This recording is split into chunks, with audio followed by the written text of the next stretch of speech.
धर्मेंद्र यादव जी, आपको देंगे। धन्यवाद अध्यक्ष जी। आपका मैं अपनी पार्टी और अपने नेता आदरणीय अखिलेश जी की ओर से ये जो तीनों ही के तीनों बिल आए हैं, संविधान संशोधन बिल, संघराज्य बिल, तीनों ही बिलों का पुरजोर विरोध करता हूं सभापति जी, और संवैधानिक आधार पर करता हूं। देश के संविधान में हम संसद को पावर इस बात की दी गई है कि संविधान की संरक्षा करें, सुरक्षा करें, लेकिन सभापति जी आज एक ऐसे बिल आए हैं कि हम लोग संविधान को ही तोड़ना, मरोड़ना, फोड़ना चाह रहे हैं, और इसका हम समाजवादी पार्टी के लोग पुरजोर विरोध करते हैं।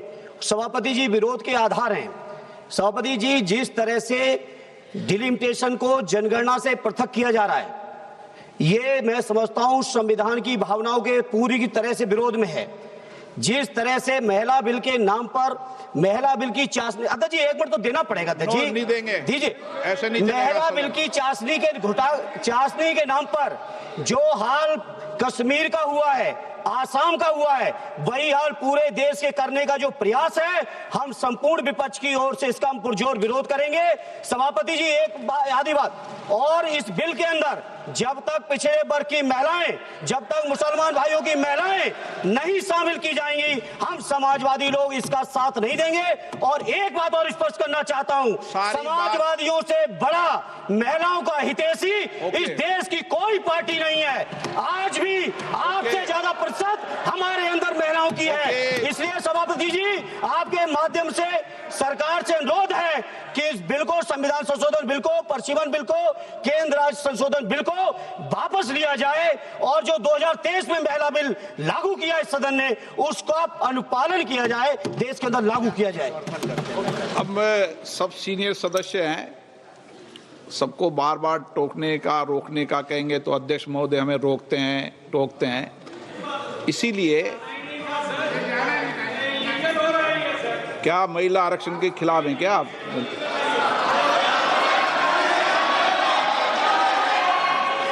यदि अब मैं नियम 72 को पढ़ दूं,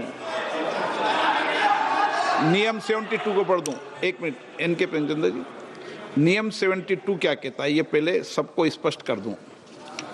यदि किसी विधेयक को पुनर्स्थापित करने की अनुमति के प्रस्ताव का विरोध किया जाए तो अध्यक्ष द्वारा यदि ठीक समझा जाए और प्रस्ताव का विरोध करने वाले सदस्य प्रस्ताव को पेश करने वाले सदस्य द्वारा संक्षिप्त वक्तव्य दिए जाने की अनुज्ञा देने के बाद बिना अग्रिम वाद विवाद के प्रश्न को रखा जा सकेगा। परंतु जब प्रस्ताव इस आधार पर विरोध किया जाए कि विधेयक ऐसे विधान का, लेजिस्लेटिव कॉम्पिटेंस का, ऐसे विधेयक का, विधान का सूत्रपात करता है जो विधायन क्षमता से परे है, तो अध्यक्ष द्वारा उस पर पूर्ण चर्चा की आज्ञा दी जा सकती है। परंतु ये भी है कि अध्यक्ष द्वारा वित्त विधेयक या विनियोग विधेयक को प्रस्तावित करने की अनुमति का प्रस्ताव तुरंत मतदान के लिए रखा जा सकता है। अब आपने रूल 72 में जिन्होंने नोटिस दिया है, आपने रूल 72 में ये टेक्निकल विषय उठाने का मौका दिया जा रहा है। मेरा एक बहुत विनम्रता से एक रिक्वेस्ट है, अभी जैसे हमारा समाजवादी ने कहा कि मुस्लिम महिलाओं का आरक्षण होना चाहिए, ये आज संवैधानिक बात इस तरह का रूल 72 में ना बोले। धर्म के नाम पर यह रिजर्वेशन नहीं हो सकता, संविधान में नहीं है, इस तरह का बात ना करें। आपने नहीं बुलाया जी को महिला विधेयक को।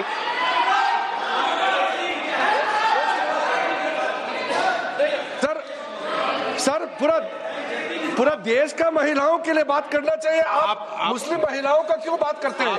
ये राजनीतिक है, ऐसा मत कीजिए। आप पूरा देश का महिलाओं के लिए बात कीजिए।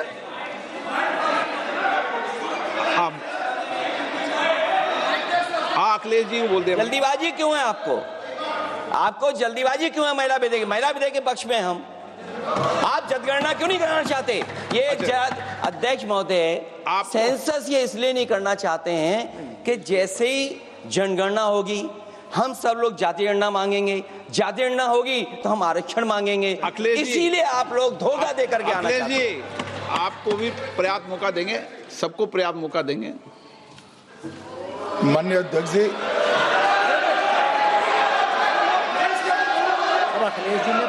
अखिलेश जी ने बोला, उसका जवाब दे रहे हो तो हाँ, उसी पे जा रहे हैं, उसी पे बोल रहे हैं। हाँ, माननीय अध्यक्ष जी, सदन की कार्यवाही को पूरा देश देख रहा है। कुछ स्टेटमेंट ऐसे किए गए जो जनता में चिंता पैदा कर सकते हैं। अखिलेश जी ने कहा जनगणना क्यों नहीं हो रही है। मैं पूरे सदन के माध्यम से देश की जनता को बताना चाहता हूं, जनगणना का काम शुरू हो चुका है, जारी। 2, उन्होंने कहा कि हम जाति जनगणना का मांग करेंगे।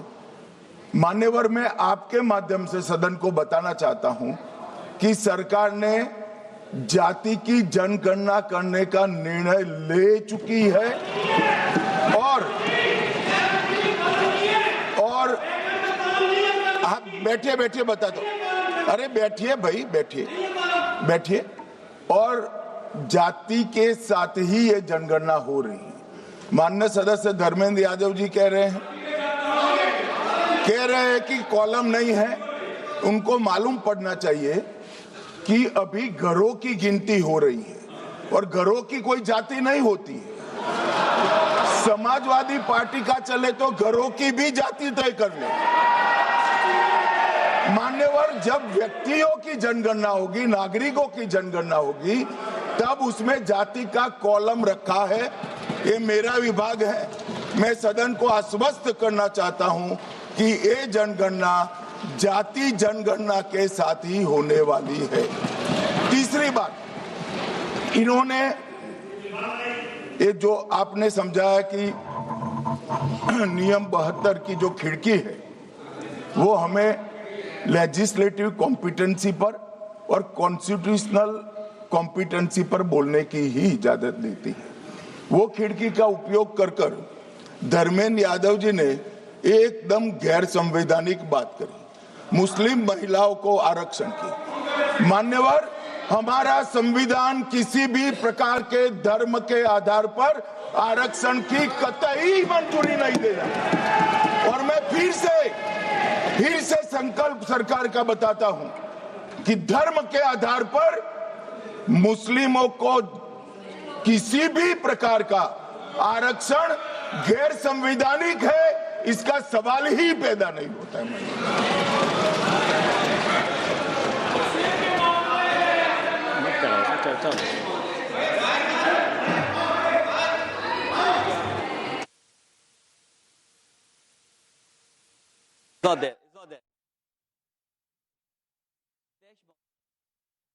बात माननीय मंत्री जी ने कही, हो सकता है उन्होंने धर्म की बात कही हो, लेकिन पूरा देश आदि आबादी को आरक्षण चाहता है। अध्यक्ष महोदय, मैं माननीय मंत्री जी से जानना चाहता हूं, क्या मुस्लिम महिला आदि आबादी में नहीं आती हैं? नहीं होनी ना, देंगे। समाजवादी पार्टी सारी टिकटें मुस्लिम महिलाओं को दे दे, हमें कहां आपत्ति है? हमें कोई आपत्ति नहीं है। चलिए अखिलेश जी, जब पूरी डिबेट सर नहीं